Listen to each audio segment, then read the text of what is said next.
Assalamu alaikum warahmatullahi wabarakatuh. Dear students, welcome to our class once again. काफ़ी लंबे अरसे के बाद लॉकडाउन की वजह से फिर एक मरतबा हम आपकी खिदमत में हाजिर हुए हैं।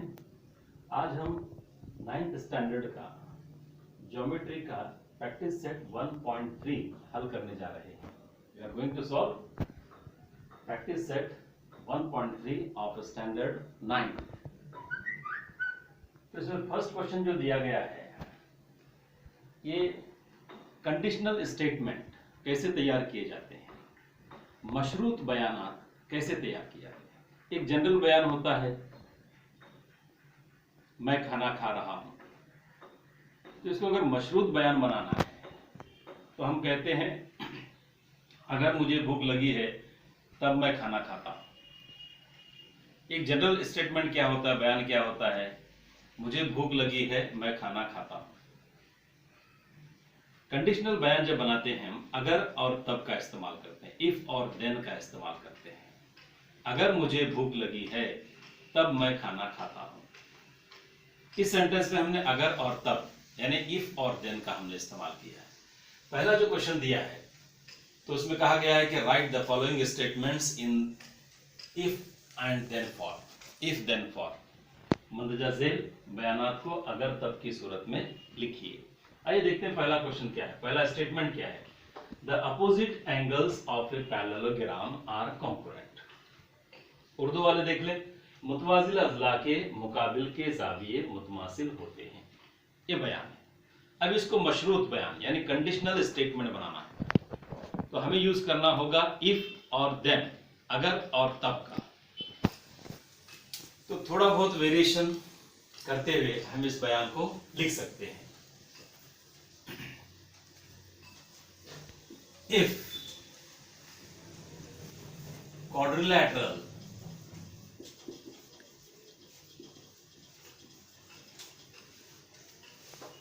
is a parallelogram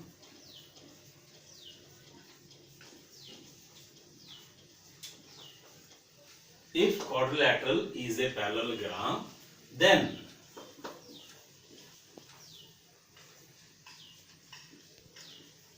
opposite angles are congruent.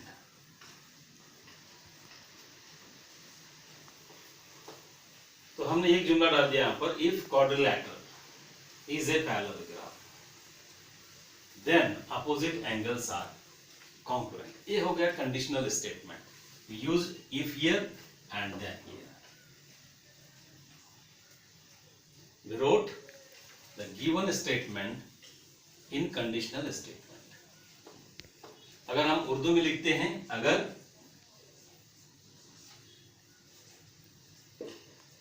जोर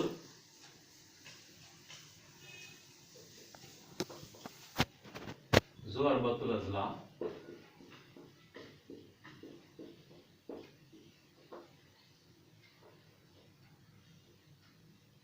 एक मुतवाजिल अज़ला हो तो, एक मुतवाजिल अज़ला हो तो, हो तब, तो का भी इस्तेमाल किया जाता है कि कुछ जगहों पर। अगर ज़ुरबतुल अज़ला एक मुतवाजिल अज़ला हो तब मुकाबिल के जाविये, मुकाबिल के जाविये मुतमासिल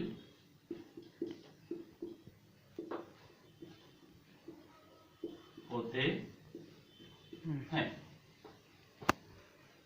बयान क्या था, मुतवाजिल अज़ला के मुकाबिल के जाविये मुतमासिल होते हैं। हमने अगर और तब का इस्तेमाल कर दिया। अगर ज़ुरबतुल अज़ला की ज़ुरबतुल अज़ला एक मुतवाजिल अज़ला हो तब मुकाबिल के जाविये मुतमासिल होते हैं।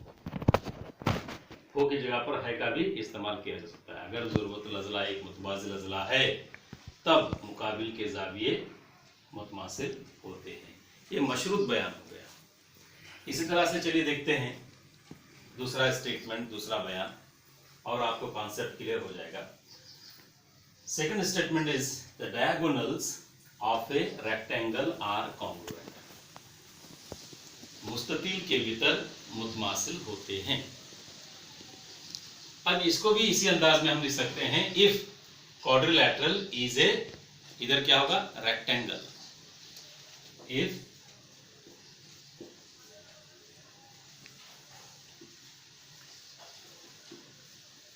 quadrilateral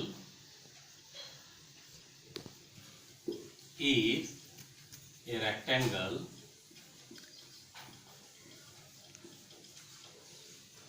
then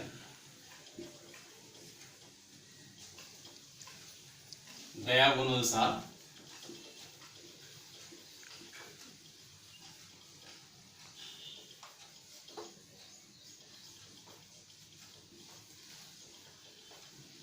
congruent. If quadrilateral is a rectangle, then diagonals are congruent. अब इसमें कंडीशन आ गई, अगर क्वाड्रिलैटरल रेक्टेंगल है तब डायगोनल्स कॉन्ग्रुएंट होंगे। ओके, उर्दू वाले देख लें, मुस्ततील के वितर मुतमासिल होते हैं, वितर मुतमासिल होते हैं। ठीक, खुसूसियत है मुस्ततील की, बहुत अहम खुसूसियत है। It is an important property of rectangle. अब इसको कंडीशनल बनाना है, मशरूत बनाना है, तो हम लिखेंगे पहले अगर ज़ुरबतुल अज़ला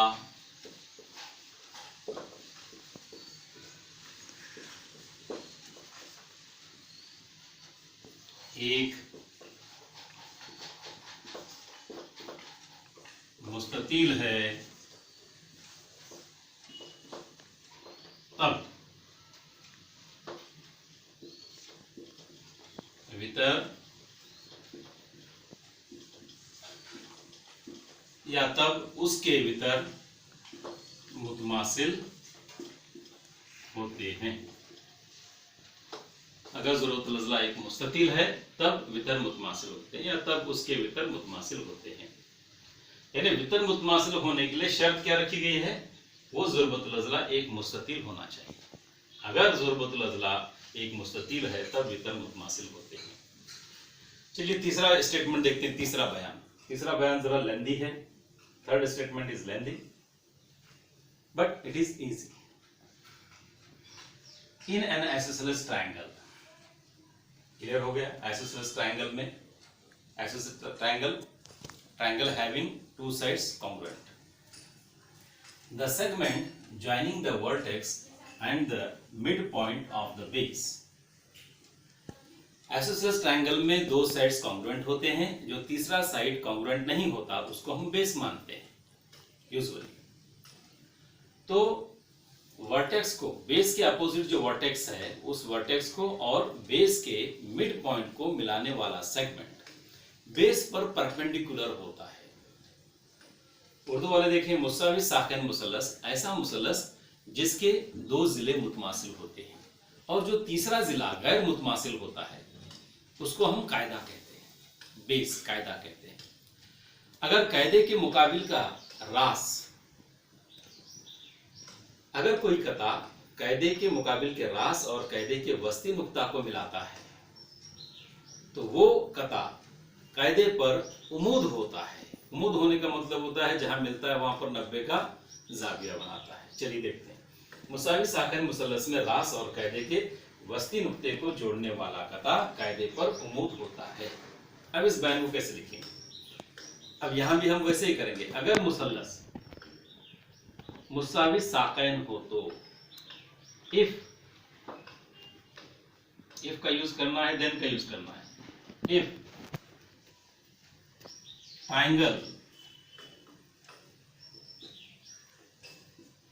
if triangle is an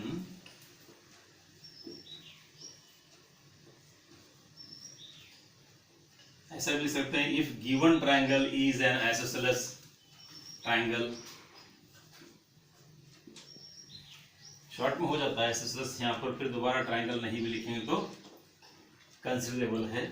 if triangle is an isosceles then then के बाद जो है आप ये पूरा स्टेटमेंट सीखते हैं। The segment joining the vertex and the mid point of the base is perpendicular to the base. देखिए मैं यहां पर अंडरलाइन करता हूं ये सारा स्टेटमेंट। देन के बाद इसको आप यहां लिखते हैं।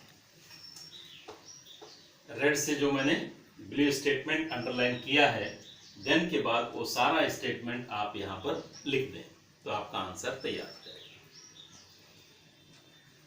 उर्दू वाले देख लें, मुसाविस साकैन मुसल्लस में आपको करना क्या है यहां पर, अगर मुसल्लस मुसाविस साकैन हो तो, अगर मुसल्लस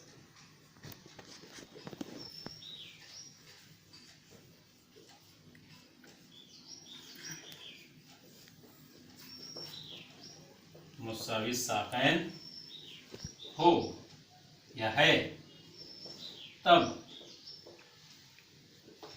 करना क्या है उर्दू वालों ने,